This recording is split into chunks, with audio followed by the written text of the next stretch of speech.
Breakfast ആയാലും dinner ആയാലും അത് അടിപൊളിയായിരിക്കണം. അതിനെന്ത് ചെയ്യണം? അമിക്കോസിൻ്റെ ഇൻസ്റ്റൻറ്റ് റവ അപ്പം മിക്സ് നിങ്ങൾ ഉപയോഗിക്കുക. അപ്പോൾ അതെങ്ങനെയാണ് ചെയ്യേണ്ടതെന്ന് വെച്ചാൽ ഇതുപോലെ ഒരു കപ്പിൽ റവ അപ്പം മിക്സ് എടുത്തതിന് ശേഷം അതിൽ അതേ കപ്പ് തന്നെ ഒരു കപ്പ് അളവിൽ ഇളം ചൂട് വെള്ളവും ചേർത്ത് അതിലോട്ട് ആവശ്യത്തിന് ഉപ്പും കൂടി ഇട്ട് കൊടുത്തിട്ട് നന്നായിട്ട് ഇങ്ങോട്ട് ഇളക്കി യോജിപ്പിച്ചിട്ടുണ്ട് എടുത്തു കഴിഞ്ഞാൽ ഒരു അടിപൊളി മാവായിട്ട് നിങ്ങൾക്ക് കിട്ടും കേട്ടോ. ഓവർ വെള്ളവും ആവില്ല, ഓവർ ടൈറ്റും ആവാത്ത കോലത്തിൽ കറക്റ്റാ പറഞ്ഞ രീതിയിൽ നിങ്ങൾക്ക് കിട്ടും കേട്ടോ.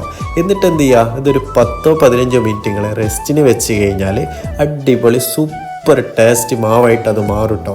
എന്നിട്ട് ഇതുപോലെ ഡ്രൈ ഫാനിലോ നിങ്ങൾ ഉപയോഗിക്കുന്ന ഏത് പാത്രത്തിലാണെങ്കിലും ഇതുപോലെ അങ്ങോട്ട് ഒഴിച്ച് കൊടുത്തു കഴിഞ്ഞാൽ ഇതുപോലെ കുമ്പളകൾ ഇങ്ങനെ ഓട്ടോട്ടകൾ വീണ് നാരെടുക്കുക എന്നൊക്കെ പറയും. ഇതേ സംഭവത്തിലായിട്ട് നിങ്ങൾക്ക് ഈ അപ്പം റെഡി ആയിട്ട് കിട്ടും കേട്ടോ. 1 മിനിറ്റിനുള്ളിൽ അപ്പം റെഡി. ഓക്കെ, ഇതുപോലെ ഉണ്ടാവും. ഇനി നിങ്ങൾക്ക് ഈ അപ്പല്ല ദോശ ആക്കി ചുടണമെന്നുണ്ടെങ്കിലും ഈ മാവ് കൊണ്ട് ഇതേ ടൈപ്പിൽ ഇങ്ങനെ ചെയ്ത് കൊടുത്താൽ ദോശയും റെഡിയാണ് മക്കളെ. അപ്പോൾ നിങ്ങൾക്ക് നല്ല സോഫ്റ്റ് ദോശ, സോഫ്റ്റ് അപ്പൊക്കെ കഴിക്കണമെങ്കിൽ അമിക്കോസിൻ്റെ ഈ പൗഡറുകൾ ഉപയോഗിച്ച് നോക്കി.